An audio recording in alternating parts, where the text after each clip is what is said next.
Amsterdam, 1656. Une nuit de juillet, froide pour la saison. Les rues du quartier juif sentent la cire des bougies et le bois humide. Un jeune homme de 23 ans sort d'une synagogue. Il marche seul, rapidement, la tête baissée. Il sait qu'il est surveillé. Il sait que les semaines précédentes ont été les dernières où sa présence dans ce quartier était encore tolérée. Ce qu'il ne sait pas encore, c'est que cette nuit-là, quelqu'un a décidé que l'exclusion ne suffisait pas. Qu'une idée aussi dangereuse que la sienne méritait une réponse plus définitive qu'un décret religieux. Une ombre surgit d'une ruelle. Un bras se lève. Une lame s'abat. Le couteau déchire le manteau, frôle la chair.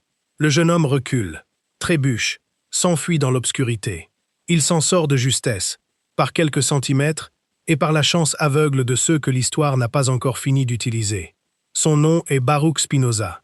Et le crime pour lequel on vient de tenter de le tuer n'est pas un vol, pas une trahison politique, pas un blasphème grossier proféré en public.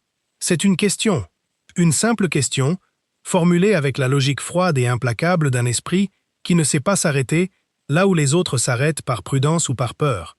Il gardera ce manteau déchiré jusqu'à sa mort, pas par nostalgie, pas par pauvreté, par choix, comme un rappel permanent que chercher la vérité a un prix, et qu'il avait décidé, cette nuit-là dans les rues d'Amsterdam, de continuer à le payer. Vous avez probablement entendu le nom de Spinoza. Peut-être à l'école, dans un cours de philosophie qui l'a présenté comme un penseur abstrait, un théoricien de la substance infinie ou de la nature divine, quelque chose de lointain, de compliqué, de finalement peu utilisable dans la vie réelle. Mais voilà ce qu'on ne vous a presque jamais raconté. Ce que Spinoza a vraiment découvert, concrètement, en lisant les textes sacrés de sa propre communauté, avec les yeux d'un historien plutôt qu'avec les yeux d'un croyant. Ce qu'il a trouvé dans ces pages que des millions de personnes vénéraient depuis des siècles, sans jamais oser les regarder de cette façon. Et surtout, pourquoi cette découverte était si dangereuse que sa communauté l'a maudit, qu'un inconnu a tenté de le tuer dans la rue, et que les autorités religieuses de toute l'Europe ont ensuite fait brûler ses livres pendant près de 2 siècles. Ce que Spinoza a découvert ne concernait pas seulement le judaïsme. Cela concernait un mécanisme de pouvoir si fondamental, si universel, si intemporel, qu'il est encore à l'œuvre aujourd'hui, dans vos journaux, dans vos discours politiques, dans les guerres que vos enfants et vos petits-enfants vont peut-être devoir affronter. Un mécanisme que vous avez sûrement observé au cours de votre vie, sans peut-être avoir eu les mots précis pour le nommer. Il y a des vérités qu'on ne peut pas vraiment entendre à 25 ans. Pas parce qu'on serait moins intelligent à cet âge, pas parce qu'on serait moins capable de raisonnement, mais parce qu'à 25 ans, on a encore trop besoin de certaines illusions pour construire sa vie. On a besoin de croire que son groupe, sa famille, sa nation, sa tradition possèdent quelque chose de particulier, quelque chose qui la distingue, qui la justifie, qui lui donne le droit d'occuper la place qu'elle occupe dans le monde. C'est un besoin profondément humain, et ce n'est pas une faiblesse. C'est même, d'une certaine façon, une nécessité. On ne bâtit pas une existence sans quelques certitudes fondatrices, même si elles sont partiellement illusoires. Mais à 50 ans, à 60 ans, à 70 ans, quelque chose change. On a vu assez d'institutions mentir pour ne plus leur faire une confiance aveugle. On a vu assez de récits officiels s'effondrer pour savoir qu'ils s'effondreront encore. On a assez vécu pour comprendre que les groupes humains, tous les groupes humains, ont tendance à se raconter des histoires flatteuses sur eux-mêmes, des histoires qui transforment leur existence contingente en destin, leur domination en mission, leur simple chance historique en élection divine. Et on a assez de distance intérieure pour entendre cette vérité sans que cela nous détruise, sans que cela emporte avec soi tout ce qui donnait du sens à notre vie. C'est vous que je cherche ce soir. Pas les certains, pas ceux qui ont déjà décidé avant d'écouter. Ceux qui ont la patience d'un esprit qui a appris, avec les années, que la réalité est presque toujours plus complexe, plus fascinante et plus troublante que les versions qu'on nous en donne. Avant d'aller plus loin, laissez-moi être clair sur ce que cette enquête n'est pas. Ce n'est pas une attaque contre le judaïsme. Ce n'est pas une tentative de nier la valeur de la Bible, ni de ridiculiser la foi de millions de personnes qui trouvent dans ces textes une source de sens, de morale, de beauté. Spinoza lui-même était juif, profondément imprégné de cette tradition, et il n'a jamais cessé de l'être, même après que cette tradition l'eut maudit et exclu. Ce qu'il a fait, c'est simplement lire avec une rigueur et une honnêteté que peu d'hommes avant lui avaient osé appliquer à des textes que tout le monde vénérait sans regarder. Et ce qu'il a trouvé en lisant ainsi, c'est quelque chose que 3 siècles de recherche biblique moderne ont depuis largement confirmé. Ce n'est plus une thèse marginale. Ce n'est plus l'opinion dangereuse d'un hérétique solitaire.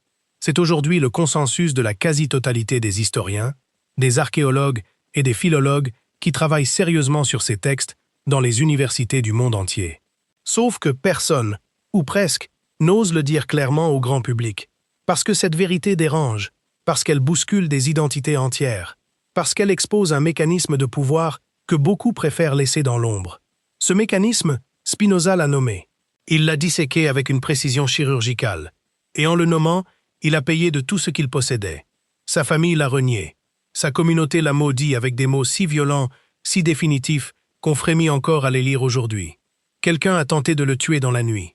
Et pendant les 21 ans qui lui restaient à vivre, jusqu'à sa mort à 44 ans dans une chambre modeste de La Haye, il a vécu dans un isolement presque total, taillant des lentilles optiques pour gagner sa vie le jour et écrivant la nuit des textes qui allaient transformer pour toujours la manière dont les hommes pensent la religion, le pouvoir et l'identité. C'est cette histoire que je vais vous raconter ce soir, non pas comme une leçon abstraite de philosophie, mais comme l'enquête que c'est vraiment, l'histoire d'un homme qui a posé une question simple, qui a suivi cette question jusqu'au bout sans jamais céder à la tentation du compromis, et qui a découvert, au cœur des textes les plus sacrés de sa civilisation, quelque chose que personne ne voulait voir. Quelque chose qui vous concerne directement, aujourd'hui, en 2024, dans le monde tel qu'il est. Pour comprendre ce que Spinoza a découvert, il faut d'abord comprendre l'homme. Et pour comprendre l'homme, il faut comprendre le monde dans lequel il a grandi, parce que ce monde-là n'était pas ordinaire. Il portait en lui une blessure collective si profonde, si récente, qu'elle conditionnait chaque décision, chaque parole, chaque silence de la communauté au sein de laquelle le jeune Baruch avait ouvert les yeux. Amsterdam, milieu du XVIIe siècle. La ville est à son apogée commercial. Les canaux brillent sous la lumière froide du nord. Les entrepôts débordent d'épices, de soieries, de denrées venues des quatre coins d'un monde que les navigateurs hollandais sont en train de cartographier avec une avidité méthodique. C'est le siècle d'or néerlandais, celui de Rembrandt et de Vermeer, celui d'une bourgeoisie marchande qui a fait de la tolérance relative une politique d'intérêt bien compris. Les affaires se font mieux dans une ville qui accueille les réfugiés que dans une ville qui les brûle. Et des réfugiés, Amsterdam en accueille. Des milliers. Parmi eux, des milliers de juifs séfarades, venus d'Espagne et du Portugal, fuyant quelque chose que le mot persécution ne suffit pas vraiment à décrire. L'Inquisition espagnole avait commencé son œuvre en 1478. Pendant des décennies, des hommes et des femmes avaient été arrêtés, torturés, forcés à avouer des crimes qu'ils n'avaient pas commis, contraints à se convertir au christianisme sous la menace du bûcher. Des familles entières avaient été dispersées, leurs biens confisqués, leurs noms effacés des registres. En 1492, l'édit d'Alhambra avait expulsé d'Espagne tous les Juifs qui refusaient de se convertir. 200 000 personnes arrachées à leur vie en quelques mois, jetées sur les routes d'Europe et du bassin méditerranéen, avec ce qu'elles pouvaient porter sur le dos. Le Portugal avait suivi. Et puis l'Inquisition portugaise, parfois encore plus brutale que l'espagnole, avait traqué pendant des décennies ceux qu'on appelait les conversos. Ces Juifs officiellement convertis au christianisme, mais soupçonnés de pratiquer leur foi ancienne en secret, dans l'intimité de leur maison fermée à double tour. Des gens brûlés vifs pour avoir allumé des bougies le vendredi soir, pour avoir refusé de manger du porc, pour avoir murmuré une prière hébraïque que quelqu'un avait entendue à travers une cloison. C'est de ce traumatisme que vient la communauté dans laquelle grandit Baruch Spinoza. Ses parents, comme ceux de presque toutes les familles du quartier, portaient en eux la mémoire de ce que l'intolérance pouvait faire à un peuple. Ils avaient fui, traversé des mers, tout recommencé à zéro. Et ils avaient réussi à reconstruire quelque chose. Une synagogue, des écoles, des commerces, un réseau, une vie. Une vie fragile, précieuse, gagnée au prix d'efforts immenses sur une terre d'accueil qui pouvait, à tout moment, décider de ne plus accueillir. Cette fragilité avait une conséquence directe sur la vie intellectuelle de la communauté. On ne pouvait pas se permettre de faire des vagues. On ne pouvait pas attirer l'attention des autorités néerlandaises par des scandales internes. On ne pouvait surtout pas laisser circuler des idées susceptibles d'être instrumentalisées par ceux qui, en dehors du quartier, cherchaient des prétextes pour remettre en cause la tolérance précaire dont bénéficiaient les Juifs d'Amsterdam. La communauté se gouvernait elle-même avec une sévérité proportionnelle à sa peur. Les rabbins qui la dirigeaient avaient survécu à l'Inquisition ou en avaient hérité les cicatrices à travers leurs parents.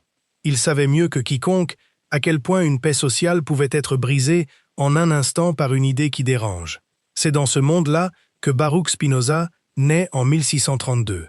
Son père est un marchand respecté, un pilier de la communauté. Baruch est le fils qui semble destiné à perpétuer cette respectabilité. Il apprend l'hébreu, étudie le Talmud, impressionne ses maîtres par la rapidité et la profondeur de sa compréhension. On lui prédit un avenir de rabbin, peut-être même de figure intellectuelle majeure de la communauté. Il a tout pour lui: l'intelligence, l'éducation, l'appartenance à une famille bien établie, et cette capacité rare à absorber les textes difficiles comme d'autres absorbe l'air. Mais Spinoza a un défaut que ses maîtres mettront du temps à mesurer dans toute son étendue. Il pose des questions. Pas des questions rhétoriques, pas des questions destinées à mieux confirmer ce qu'on lui enseigne, mais des questions réelles, des questions qui n'admettent pas de réponse convenue, des questions qui, une fois formulées clairement, révèlent des contradictions que personne autour de lui ne peut résoudre sans admettre quelque chose d'inconfortable. Vous savez ce que c'est. Vous avez peut-être été cette personne dans votre propre vie, celle qui, dans une réunion importante, lève la main et demande pourquoi exactement on fait les choses de cette façon. Celle qui ne se satisfait pas des réponses convenues, des formules qui ont pour seule fonction de clore la discussion sans la résoudre. Au début, on trouve ce type de personne brillant, stimulant, même agréable à avoir dans une salle. Puis, progressivement, on commence à les trouver gênantes, puis dangereuses. Et si elles persistent, si elles refusent de comprendre le message implicite qui leur est envoyé, elles deviennent une menace. Spinoza persistait. Il avait commencé à lire la Torah, non pas comme on lui avait appris à la lire, avec les yeux de la foi et à travers le filtre des commentaires autorisés, mais avec les yeux d'un lecteur qui s'interroge sur la cohérence interne du texte. Et très rapidement, il avait trouvé des choses difficiles à expliquer. Si Moïse a rédigé les 5 premiers livres de la Bible, comment a-t-il pu décrire sa propre mort dans le Deutéronome? Comment a-t-il pu écrire, en parlant de lui-même à la 3e personne, que personne ne connaît l'emplacement de sa tombe jusqu'à ce jour? Qui écrit de sa propre mort, à la 3e personne, sur un ton aussi détaché? Ces questions semblent peut-être anodines à un esprit contemporain, habitué à la critique historique. Mais en 1650, dans la communauté juive d'Amsterdam, elles équivalaient à toucher à la fondation même de tout l'édifice. Car si Moïse n'avait pas écrit ces textes, ou n'avait pas écrit toutes les parties qu'on lui attribuait, alors il fallait admettre que d'autres mains, humaines, intéressées, situées dans des époques et des contextes précis, avaient participé à la rédaction de ce qu'on présentait comme la parole directe de Dieu. Et si des hommes avaient écrit ces textes, alors peut-être que d'autres vérités considérées comme divines étaient, elles aussi, des constructions humaines. L'autorité des rabbins reposait en dernière instance sur l'idée que ces textes étaient d'origine divine. Ébranler cette idée, c'était ébranler leur autorité elle-même. Les rabbins de la communauté ont d'abord essayé la discussion. Des hommes respectés, érudits, bienveillants en apparence, sont venus trouver le jeune Spinoza. Ils lui ont expliqué, avec patience, qu'il y avait des vérités qu'on gardait pour soi, que la foi du peuple était une chose fragile et précieuse, qu'il fallait protéger des questions trop directes, que les grands esprits avaient parfois accès à des doutes que les esprits ordinaires ne pouvaient pas supporter, et que la sagesse consistait précisément à ne pas partager ces doutes publiquement. En d'autres termes, il lui proposait un pacte. Tu peux douter en privé, mais tu te tais en public, et en échange, tu conserves ta place, ton statut, ton appartenance. C'est une proposition que vous reconnaissez peut-être. Ce moment où un supérieur vous prend discrètement à part, après une réunion pour vous dire, avec un sourire qui n'atteint pas les yeux, que vous avez raison sur le fond, mais qu'il y a des choses qu'on ne dit pas. Que jouer le jeu est une forme de sagesse. Que l'intérieur du système est toujours préférable à l'extérieur, même quand l'intérieur exige quelques compromis sur la vérité. Spinoza a refusé. Pas par arrogance, pas par désir de martyr, mais parce qu'il était constitué d'une façon qui rendait ce compromis-là simplement impossible. Il ne pouvait pas savoir ce qu'il savait et prétendre ne pas le savoir. Il ne pouvait pas voir ce qu'il voyait dans les textes et continuer à enseigner autre chose. Ce n'était pas du courage au sens héroïque du terme. C'était une forme d'incapacité à la dissimulation, une honnêteté intellectuelle qui ne s'embarrassait pas des calculs d'intérêt que font les hommes prudents. Alors sont venues les menaces, puis les tentatives de corruption, dit-on, une rente annuelle pour acheter son silence, puis l'attaque au couteau dans la nuit. Et enfin, quand rien de tout cela n'avait fonctionné, la sanction ultime que la communauté réservait à ses membres les plus dangereux. Le 27 juillet 1656, la communauté juive d'Amsterdam prononce contre Baruch Spinoza le hérem le plus sévère de son histoire. Un acte d'excommunication totale, définitive, sans appel et sans précédent dans ces termes. Écoutez ces mots, parce qu'ils disent quelque chose d'important sur la peur que cet homme de 23 ans inspirait à ceux qui le prononçaient, qu'il soit maudit le jour et maudit la nuit. Maudit dans son sommeil et maudit dans sa veille, maudit en entrant et maudit en sortant, que le Seigneur ne lui pardonne jamais, que la colère et le courroux du Seigneur s'enflamment contre cet homme. Personne ne pouvait lui parler, l'approcher à moins de 4 coudées, lui rendre le moindre service, lire ce qu'il aurait écrit. Il devenait, à 23 ans, un mort vivant au sein de sa propre communauté. Vous savez peut-être ce que c'est, d'une façon ou d'une autre. Pas nécessairement une excommunication religieuse avec des termes aussi terrifiants. Mais ce moment où vous avez dit une vérité que votre groupe ne voulait pas entendre, et où soudain vous n'existiez plus vraiment. Les invitations cessent. Les conversations s'interrompent quand vous entrez dans une pièce. Les gens que vous connaissiez depuis 20 ans regardent ailleurs dans la rue. Vous n'êtes pas attaqué frontalement. Vous devenez invisible. C'est souvent plus douloureux que l'opposition directe, parce que cela nie votre existence même, plutôt que de simplement contester vos idées. Spinoza a vécu cette mort sociale pendant 21 ans, jusqu'à sa mort. Il s'est installé dans une chambre modeste, d'abord à Amsterdam puis à La Haye. Il a appris le métier de tailleur de lentilles optiques, un travail minutieux, patient, qui demandait une précision absolue et qui lui permettait de subvenir seul à ses besoins, sans dépendre de quiconque. Le soir, dans la lumière de sa bougie, il écrivait. Et c'est dans cet isolement presque total, dans cette liberté paradoxale que l'exclusion lui avait finalement accordée, qu'il a construit l'une des œuvres philosophiques les plus importantes et les plus influentes que l'Occident ait jamais produites. Mais avant de comprendre cette œuvre, il faut comprendre la question centrale qu'il a posée. La question simple, logique, implacable, qui avait tout déclenché. La question à laquelle personne, autour de lui, ne pouvait répondre sans admettre quelque chose que personne ne voulait admettre. Que signifie vraiment l'idée que Dieu a choisi un peuple? Voilà la question. Posée ainsi, elle semble presque naïve, presque enfantine dans sa simplicité. Et pourtant, c'est précisément cette simplicité qui la rend si explosive. Parce que personne, dans les 3000 ans qui avaient précédé Spinoza, n'avait osé la poser avec cette rigueur-là, avec cette volonté de suivre le raisonnement jusqu'au bout, sans s'arrêter là où cela devenait inconfortable. Le Deutéronome, chapitre 7, verset 6. Les mots sont clairs, directs, sans ambiguïté possible, car tu es un peuple consacré au Seigneur ton Dieu. Le Seigneur ton Dieu t'a choisi pour être son peuple, parmi tous les peuples qui sont sur la face de la terre. Pendant des siècles, ce verset avait été lu comme une déclaration d'amour absolu et inconditionnel.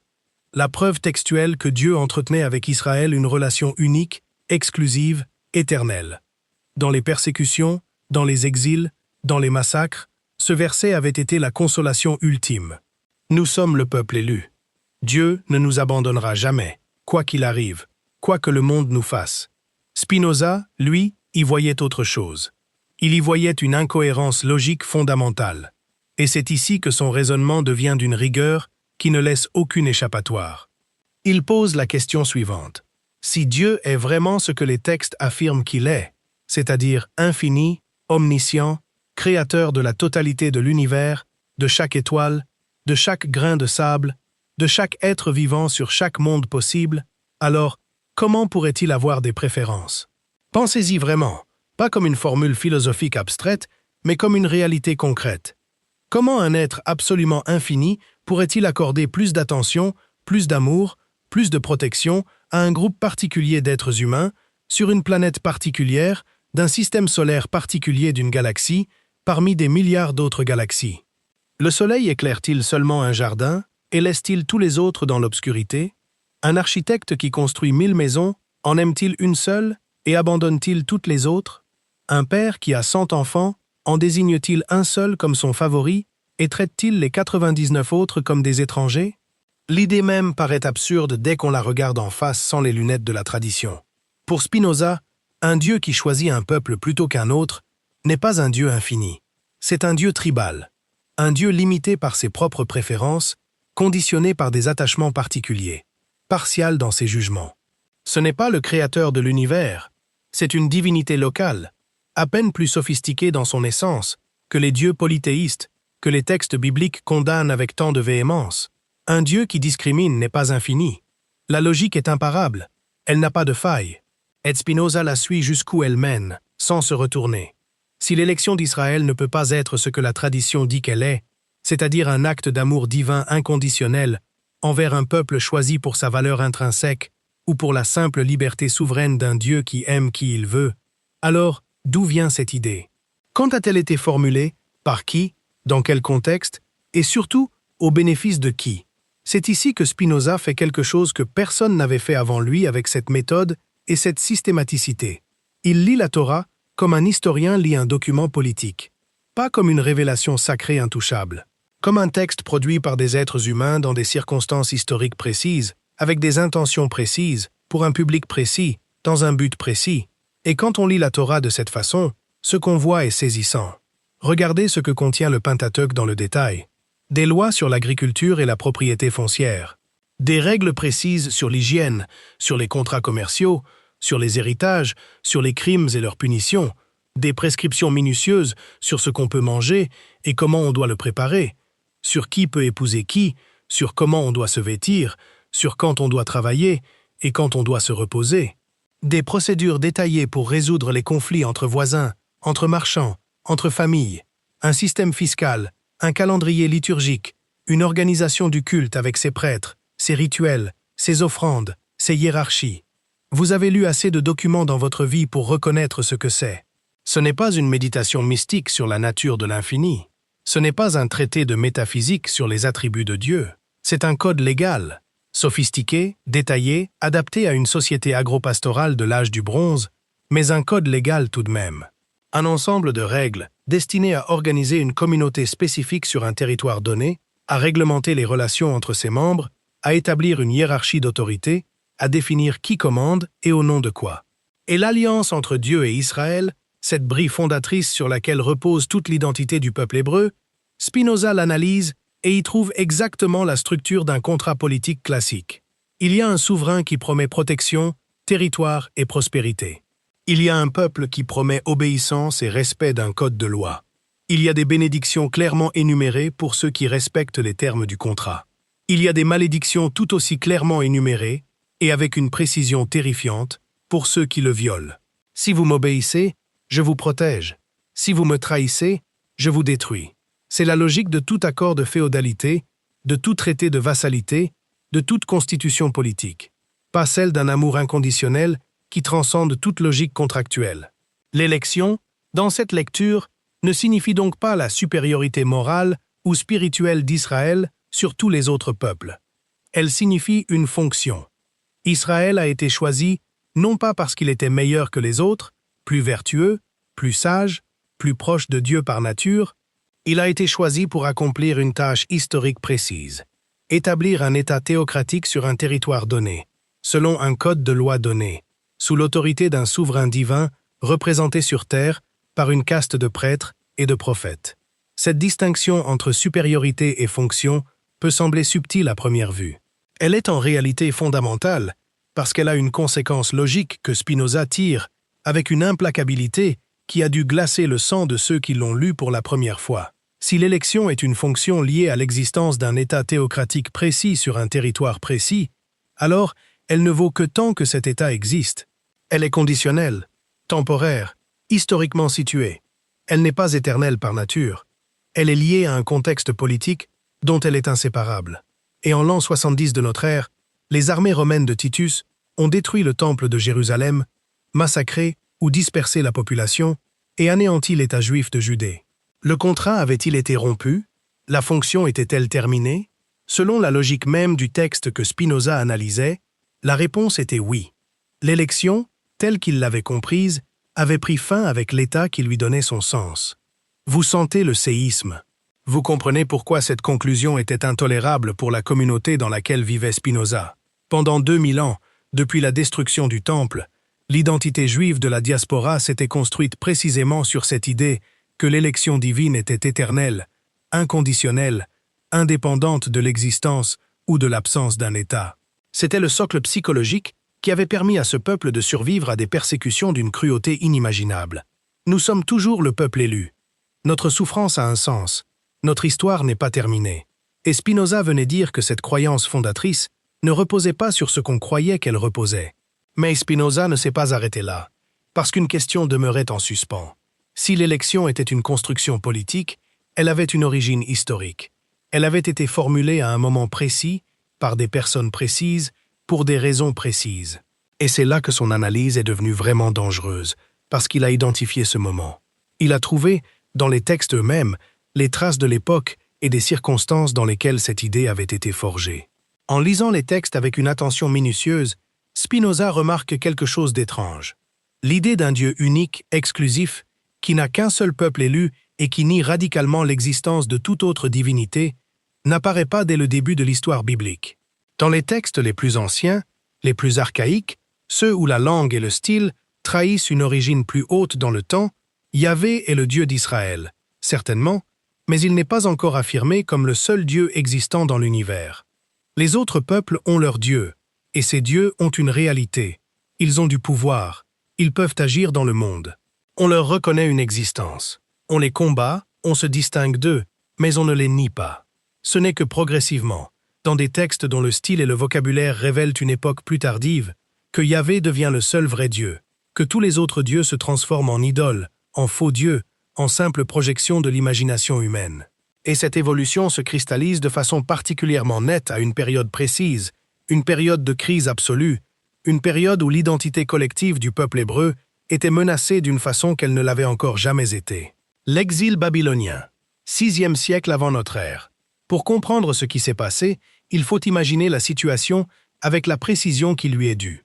En 586 avant Jésus-Christ, les armées de Nabuchodonosor entrent dans Jérusalem.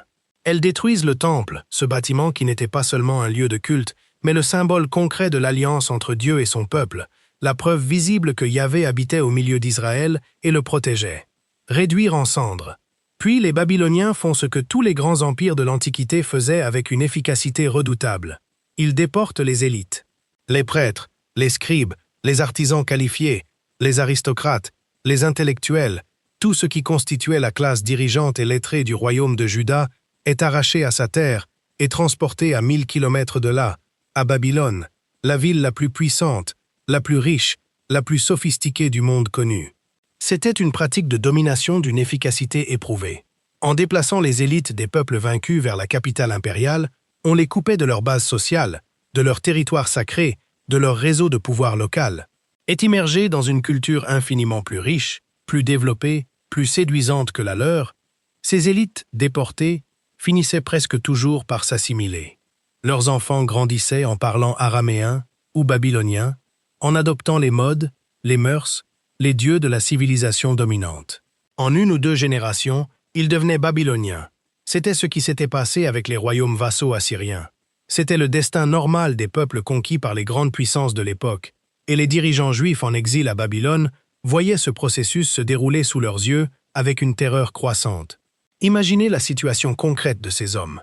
Vous avez été prêtre toute votre vie. Votre identité, votre autorité, votre raison d'être reposaient sur votre service dans le temple. Un temple qui n'existe plus, qui a été réduit en cendres par un ennemi que votre Dieu n'a pas arrêté. Autour de vous, des membres de votre communauté commencent à adopter les habitudes babyloniennes, à épouser des femmes babyloniennes, à nommer leurs enfants avec des noms babyloniens, à fréquenter les temples des dieux de Babylone. Pourquoi pas, après tout? Si Yahvé n'a pas protégé son propre temple, s'il n'a pas empêché la destruction de sa propre maison, peut-être que les dieux de Babylone sont effectivement plus puissants. Peut-être que la foi de leur père était une erreur. Peut-être que tout s'effondre. Vous avez vécu assez longtemps pour comprendre ce type de désespoir. Ce moment où les fondations sur lesquelles vous aviez bâti votre vie s'avèrent moins solides que vous ne le croyiez. Où le récit qui donnait du sens à tout ce que vous aviez fait, à tout ce que vous aviez sacrifié, commence à se fissurer de façon irréparable. La désorientation qui s'ensuit n'est pas seulement intellectuelle, elle est existentielle. Elle touche à ce que vous êtes, pas seulement à ce que vous croyez. C'est dans ce moment de crise absolue, au bord du gouffre de l'effacement collectif, que quelque chose d'extraordinaire s'est produit. Un petit groupe de prêtres et de scribes en exil à Babylone a élaboré une réponse. Et cette réponse était d'une intelligence, d'une audace et d'une efficacité si remarquables qu'elle a traversé 25 siècles pratiquement intacts. Ils ont rassemblé les anciennes traditions orales et écrites, les légendes tribales, les codes de loi disparates, les récits fondateurs que chaque génération s'était transmis depuis des temps immémoriaux. Ils les ont réorganisés, retravaillés, parfois réécrits, fusionnés en un récit cohérent et puissant.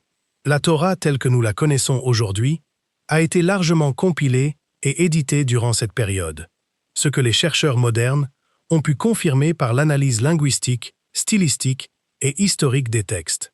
Les linguistes ont identifié dans ces textes des strates rédactionnelles distinctes correspondant à des époques différentes, des vocabulaires caractéristiques de certaines périodes, des préoccupations théologiques qui reflètent précisément les angoisses de l'exil babylonien.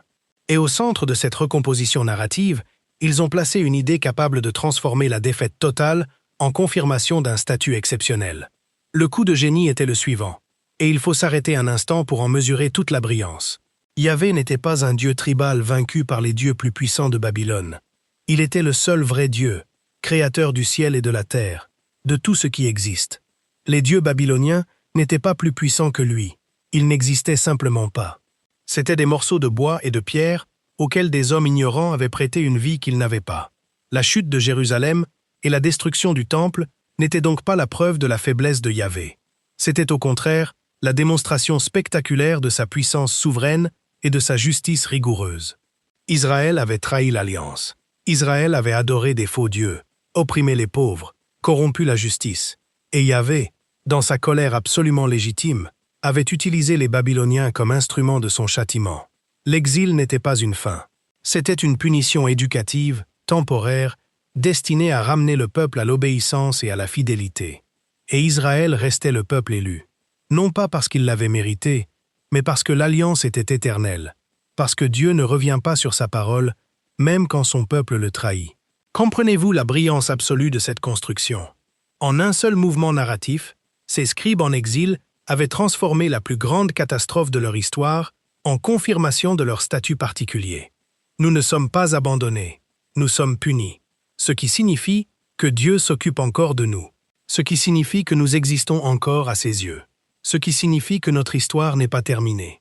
Et chaque aspect de la vie quotidienne avait alors gagné une signification nouvelle, une fonction nouvelle, celle de frontière vivante entre le peuple élu et les nations dans lesquelles il vivait. La circoncision n'était plus seulement une pratique tribale ancienne dont l'origine exacte était perdue dans la nuit des temps. C'était le signe physique, inscrit dans la chair, de l'alliance éternelle.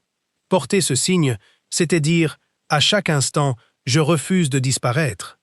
Les règles alimentaires ne servaient plus seulement des fonctions hygiéniques ou sociales que leur contexte d'origine expliquait. Elles étaient devenues des marqueurs identitaires absolus. À chaque repas, dans chaque maison, une frontière visible et concrète entre nous et eux. Le sabbat n'était plus seulement un jour de repos. Il était devenu un marqueur temporel hebdomadaire, une coupure rythmique dans le temps qui disait « Toutes les 7 jours, nous ne sommes pas comme les Babyloniens. Nous sommes différents. Nous sommes autres. » Chaque rituel, chaque interdiction, chaque prescription devenait une frontière invisible mais impénétrable contre l'assimilation. Un rappel constant adressé à chaque membre de la communauté, depuis l'enfance jusqu'à la mort. Tu appartiens à quelque chose qui te dépasse. Tu fais partie du peuple élu.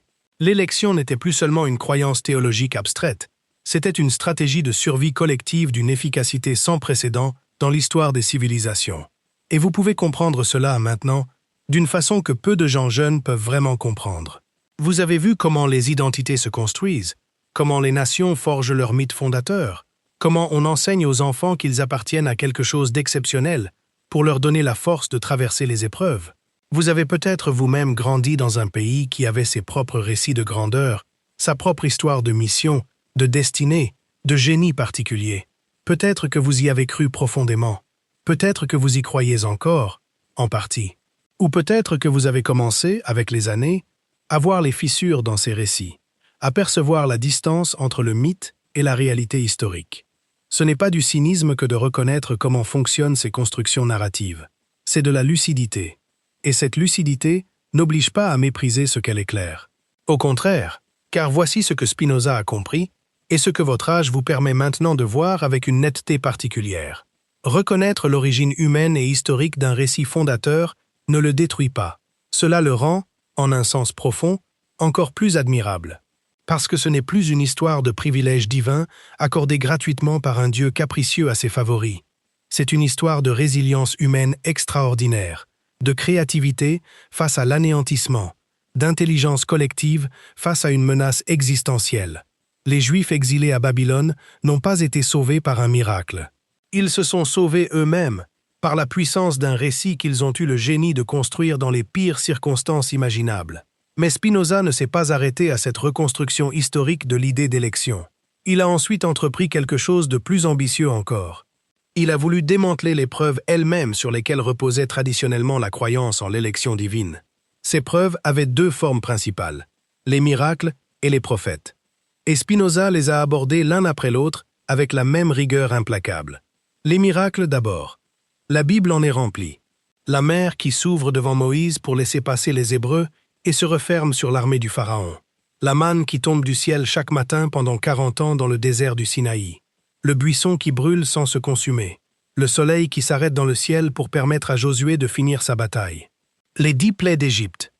Pendant des siècles, ces récits avaient été présentés comme la démonstration irréfutable de l'intervention directe de Dieu dans l'histoire humaine, et spécifiquement en faveur d'Israël. Dieu faisait des miracles pour son peuple. La conclusion paraissait s'imposer d'elle-même. Mais pour Spinoza, la notion même de miracle, compris comme une violation des lois de la nature par une intervention divine, était une contradiction logique fondamentale.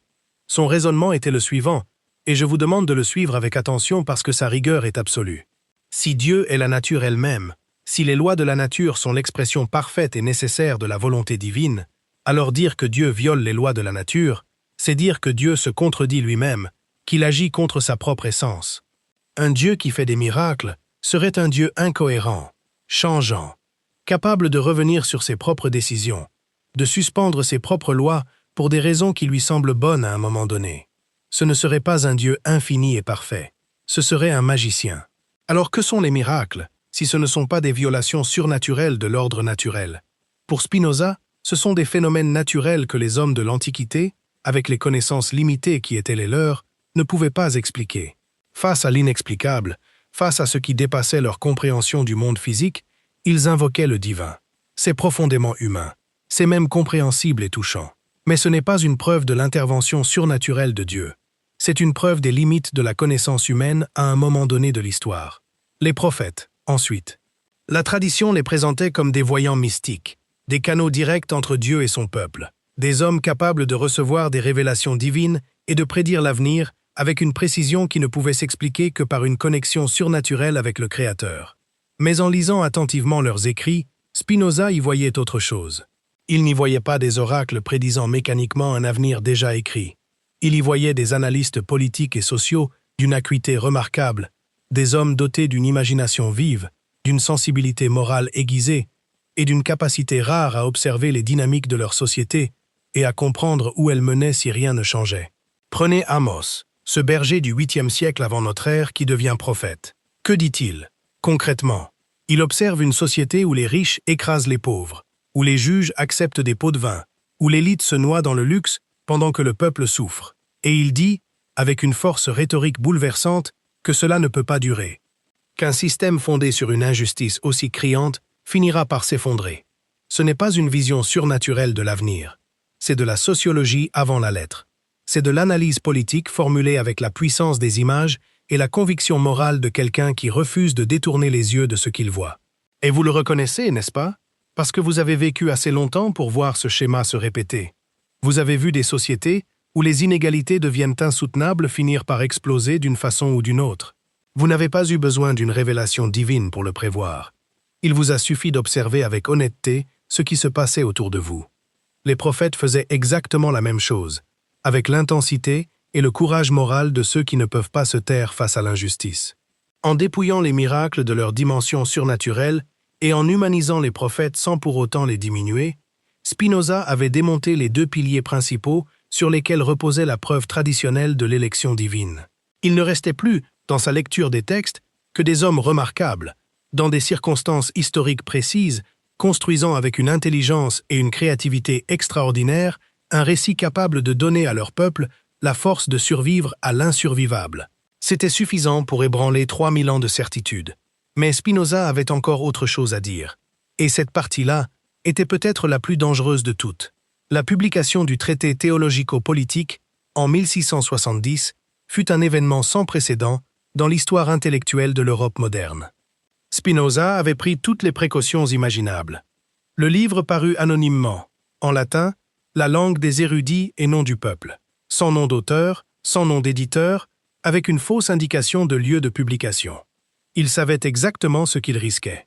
Il avait vu ce qu'on avait fait à Giordano Bruno, brûlé vif en 1600 pour des idées cosmologiques bien moins subversives que les siennes.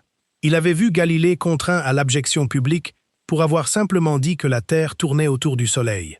La réaction fut immédiate, violente et, d'une certaine façon, parfaitement révélatrice de la peur que ces idées inspiraient.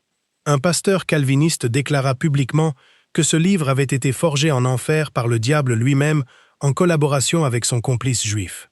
Les catholiques et les protestants, habituellement en conflit sur à peu près tout ce qui touchait à la théologie, s'accordèrent sur ce point avec une unanimité remarquable. Le livre devait être interdit. Ses exemplaires brûlés, son auteur condamné. Il fut interdit aux Pays-Bas, interdit en France, interdit dans les principautés allemandes, interdit partout en Europe où les autorités religieuses avaient suffisamment de pouvoir pour imposer leurs décisions aux imprimeurs et aux libraires. Le mot spinoziste devint une insulte, synonyme d'athée, de dépravé, d'ennemi de toute morale et de tout ordre social. Des professeurs avertirent leurs étudiants contre la lecture de ce texte, comme on avertirait aujourd'hui contre la consommation d'une substance mortelle. Des prédicateurs montèrent en chaire pour dénoncer l'auteur inconnu, dont l'identité ne tarda pourtant pas à filtrer dans les milieux cultivés, malgré les précautions prises. Mais sous le manteau, le livre circulait.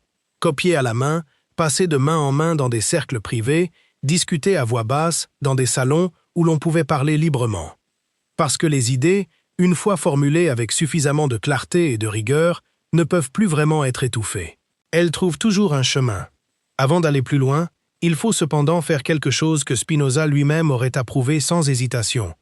Examiner honnêtement les critiques sérieuses qui ont été adressées à sa méthode et à ses conclusions.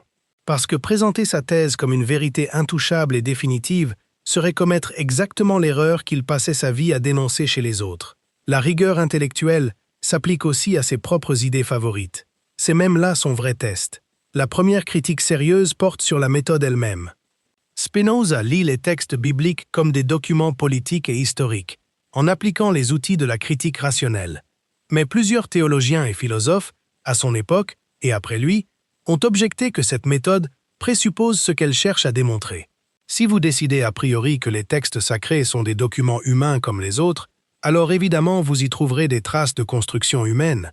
Mais si vous acceptez a priori la possibilité d'une révélation divine, alors les mêmes textes peuvent être lus différemment, sans contradiction interne insurmontable. La méthode spinoziste n'est pas neutre. Elle incorpore des présupposés philosophiques spécifiques, notamment un naturalisme radical qui exclut par définition toute intervention surnaturelle, et ces présupposés déterminent largement les conclusions auxquelles elle aboutit. C'est une objection légitime et sérieuse.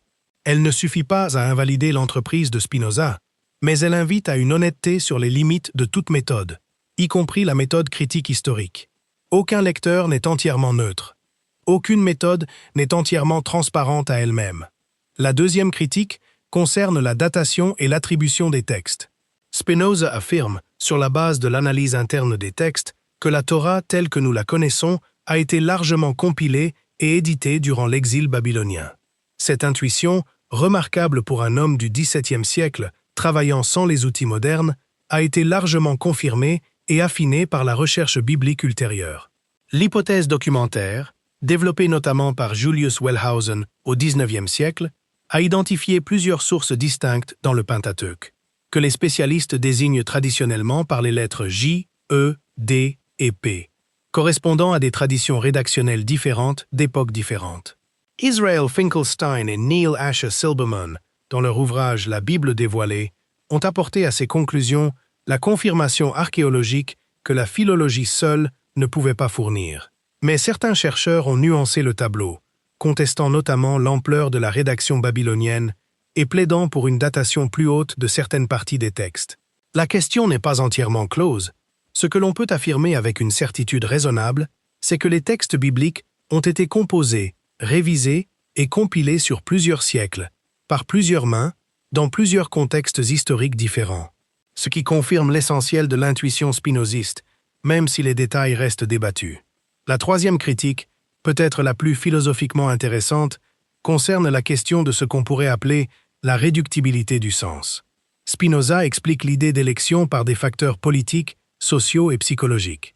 Il montre comment cette idée a été construite dans un contexte précis pour répondre à des besoins précis.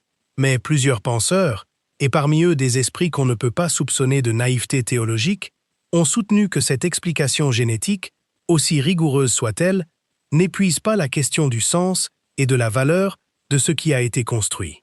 Le fait qu'une cathédrale ait été érigée par des hommes, avec des matériaux terrestres, pour des raisons en partie politiques et économiques, ne dit rien sur la beauté de la cathédrale.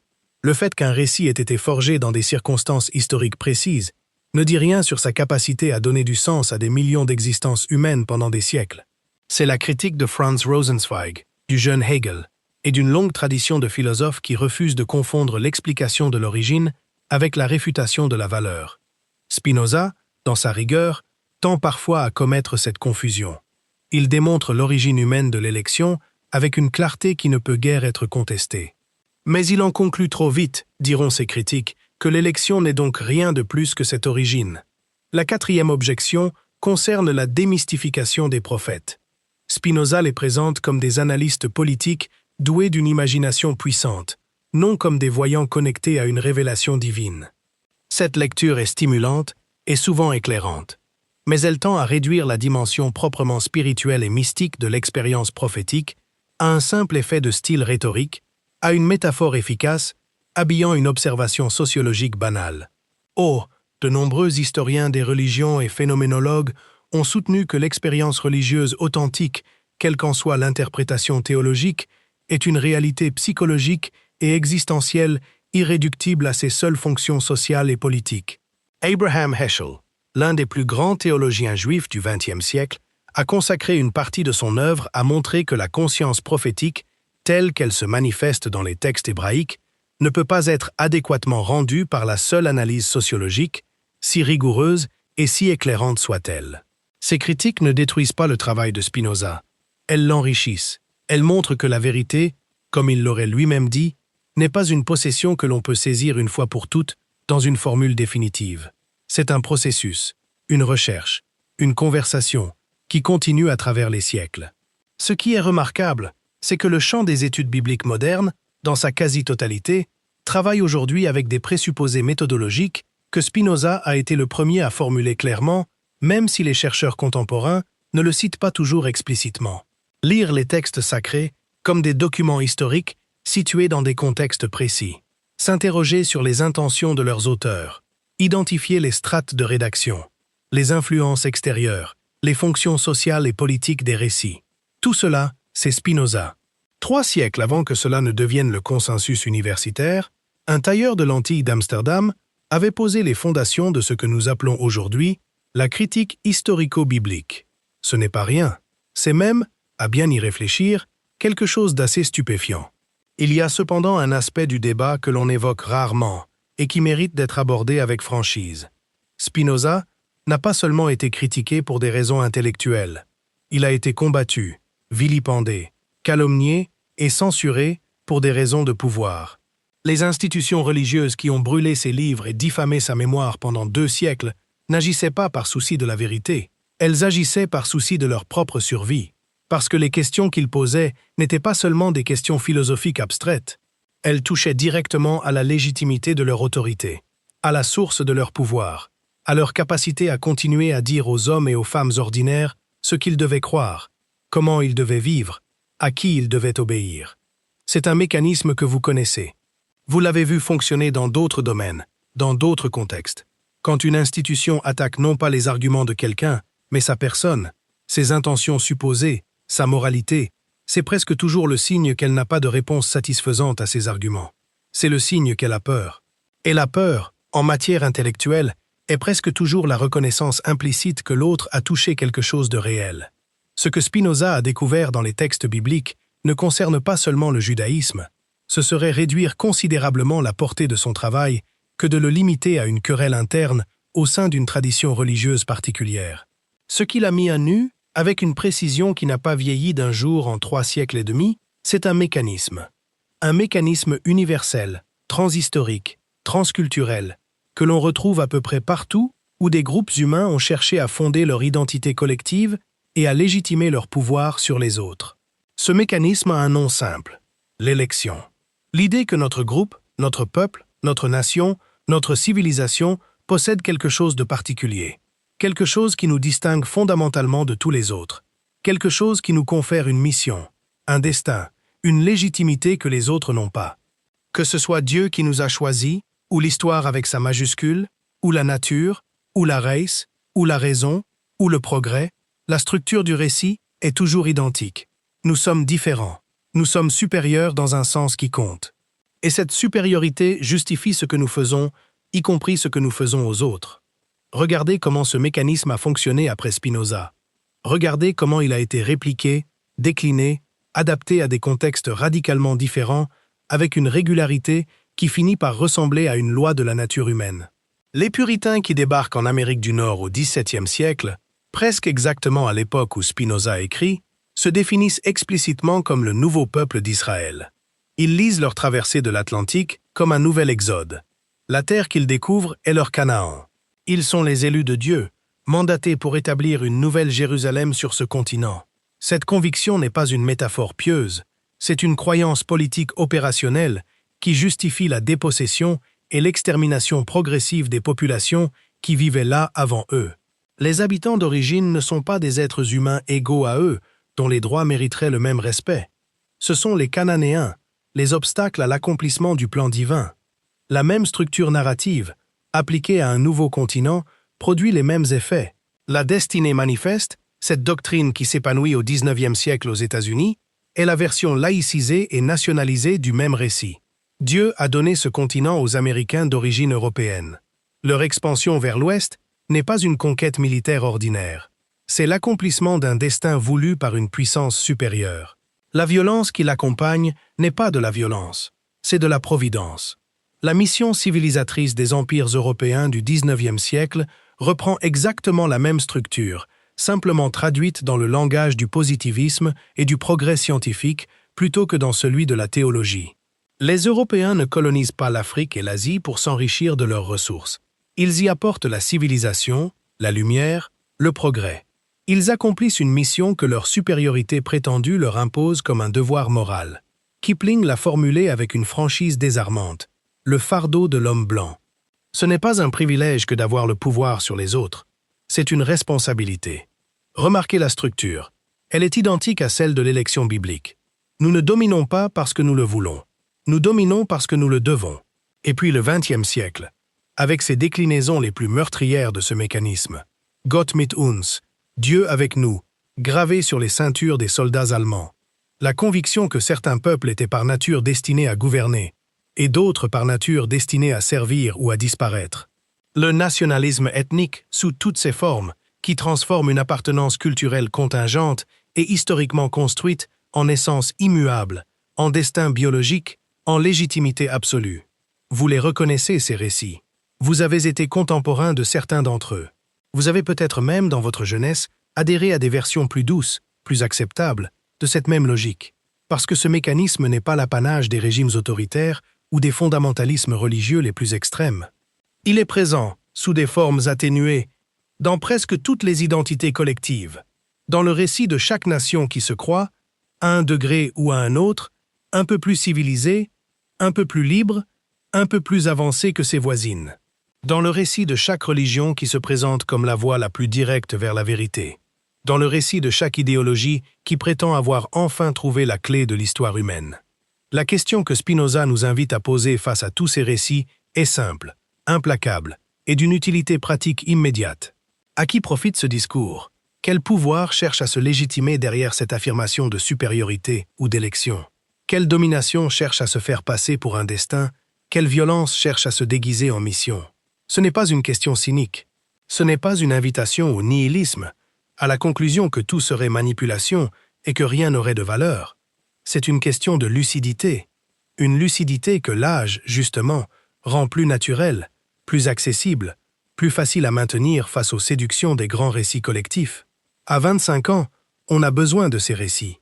On en a besoin pour se construire, pour trouver sa place, pour avoir le sentiment d'appartenir à quelque chose de plus grand que soi. C'est un besoin profondément humain, et il serait cruel et vain de le nier. Mais à 50 ans, à 60 ans, à 70 ans, quelque chose de différent devient possible. On peut continuer à aimer sa tradition, son pays, sa communauté, avec une profondeur et une fidélité que la jeunesse ne permet pas toujours, précisément parce qu'on a renoncé à l'illusion que cette tradition, ce pays, cette communauté serait intrinsèquement supérieure à tous les autres. On peut appartenir sans s'aveugler. On peut être attaché sans être prisonnier. On peut honorer d'où l'on vient sans croire que là où l'on vient détient la vérité exclusive sur la façon dont tous les êtres humains devraient vivre. C'est ce que Spinoza appelait, dans son vocabulaire propre, la liberté. Non pas la liberté abstraite et vide de tout attachement, mais la liberté intérieure de celui qui voit clairement comment les choses fonctionnent et qui peut donc choisir en connaissance de cause, plutôt que d'être simplement emporté par les courants collectifs, sans même s'en apercevoir. Et cette liberté, il faut bien le dire, est un privilège que l'âge confère. Pas automatiquement, pas à tous, pas sans effort, mais à ceux qui ont choisi de regarder en face ce que leur vie leur a montré, sans se réfugier dans des certitudes rassurantes qui auraient simplement repoussé l'évidence à plus tard. Vous savez désormais reconnaître le pattern. Quand un dirigeant politique invoque Dieu, la nation, la tradition, la civilisation pour justifier une décision qui profite principalement à sa propre position de pouvoir, vous sentez quelque chose qui se déplace en vous. Une petite résistance intérieure, une mise à distance instinctive. Ce n'est pas du cynisme, c'est de la sagesse pratique, acquise au prix des années. Spinoza vous donne les outils pour systématiser cette sagesse intuitive, pour en faire non plus seulement un réflexe, mais une méthode. Une façon de lire les discours, les récits, les textes, qu'ils soient sacrés ou profanes, qui permet de voir simultanément ce qu'ils disent et ce qu'ils font, ce qu'ils affirment et ce qu'ils dissimulent, ce qu'ils révèlent et ce qu'ils servent. Mais peut-être la leçon la plus profonde de Spinoza n'est-elle pas là. Peut-être est-elle ailleurs, dans quelque chose de plus personnel, de plus intime, de plus difficile aussi. Spinoza était juif, profondément, constitutionnellement juif, imprégné depuis l'enfance des textes, des rituels, de la langue, de la musique intérieure de cette tradition. Et c'est précisément cette tradition-là, la sienne, celle qui l'avait formée et qui lui avait donné les outils intellectuels avec lesquels il allait la critiquer, qui l'a soumise à l'examen le plus rigoureux et le plus impitoyable qui soit. Ce n'était pas de la haine, ce n'était pas de la trahison. C'était, au fond, la forme d'amour la plus exigeante qui soit. Celui qui ne supporte pas que l'objet de son amour se mente à lui-même. Celui qui croit que la vérité sert mieux les êtres qu'on aime que les illusions flatteuses qu'on pourrait leur épargner en se taisant. Il a tout perdu pour cela. Sa famille, sa communauté, sa réputation, sa sécurité matérielle, 21 ans de solitude presque totale. Il est mort à 44 ans, pauvre, seul, dans une chambre de La Haye, probablement d'une maladie pulmonaire aggravée par des années à inhaler la poussière de verre de ses lentilles. Ses derniers mots, selon les témoignages de l'époque, étaient une phrase en latin « Omnia praeclaratam difficilia quam rara sunt ». Tout ce qui est excellent est aussi difficile que rare. Et pourtant, avec le recul que donnent les siècles, on peut se demander s'il a vraiment tout perdu, ou s'il n'a pas, au contraire, gagné quelque chose d'infiniment plus précieux que ce qu'il avait perdu. Une cohérence absolue entre ce qu'il pensait et ce qu'il vivait. Une liberté intérieure que personne, ni le RM, ni le couteau, ni l'isolement, ni la pauvreté, n'a jamais réussi à lui reprendre. Et une œuvre qui a traversé 3 siècles et demi de calomnie, de censure et de silence imposé pour continuer à parler à ceux qui ont la patience et la liberté intérieure de l'entendre. Revenons, pour finir, à cette nuit d'Amsterdam. Le jeune homme qui s'enfuit dans les ruelles sombres avec son manteau déchiré.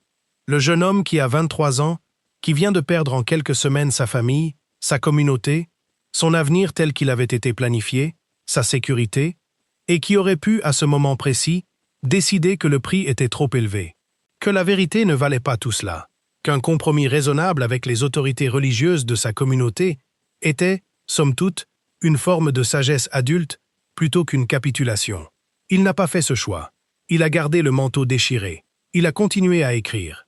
Et 21 ans plus tard, quelques heures à peine après sa mort, ses amis ont rassemblé ses manuscrits en toute hâte, les ont transportés discrètement chez un imprimeur de confiance et les ont publiés anonymement sous le titre sobre d'Opera Postuma. Le gouvernement néerlandais les a immédiatement interdits. Mais il était trop tard. Les idées circulaient déjà, de main en main, de ville en ville, de pays en pays, portées par ceux qui avaient compris que ce qu'elles contenaient ne pouvait plus être arrêté.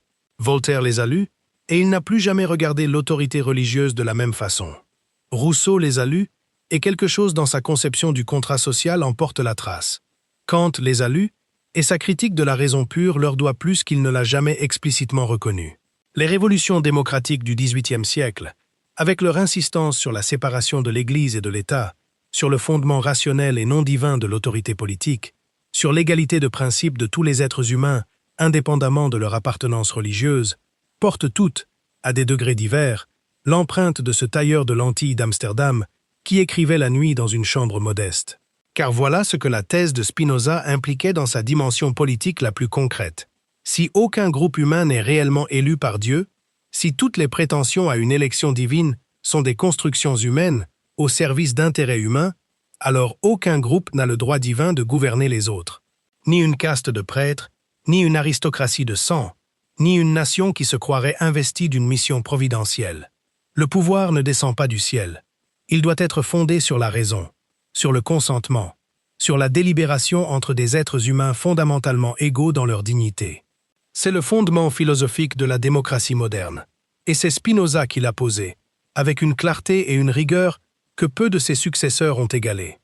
Nous vivons aujourd'hui dans un monde où ce travail est loin d'être terminé. Vous le voyez, j'en suis certain.